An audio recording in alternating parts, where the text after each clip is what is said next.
மாலை 4:30 மணிக்கு நடைபெறவுள்ள சூரசம்ஹாரத்தை காண்பதற்காக கோவில் வளாகம் மற்றும் கடற்கரை மக்கள் வெள்ளத்தால் நிரம்பியுள்ளது. 6 நாட்கள் கடும் விரதமிருந்து முருகனை தரிசிக்க வரும் பக்தர்கள் குழந்தை, திருமணம், தொழில் உள்ளிட்ட வேண்டுதல்களுடன் பிரார்த்தனை செய்கின்றனர். மாவட்ட நிர்வாகம் சார்பில் குடிநீர், மருத்துவம், பாதுகாப்பு உள்ளிட்ட அனைத்து ஏற்பாடுகளும் செய்யப்பட்டுள்ளன.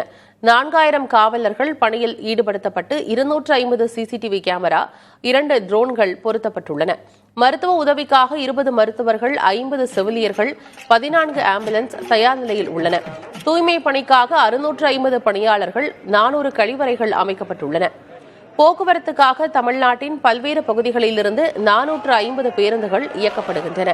மேலும் பக்தர்கள் இறங்குமிடத்திலிருந்து கோவில் வரை 45 இலவச பேருந்துகள் வசதியும் வழங்கப்பட்டுள்ளது. கடற்கரை பாதுகாப்புக்காக 80 நீச்சல் நிபுணர்கள், 8 படகுகள் தயாராக உள்ளன.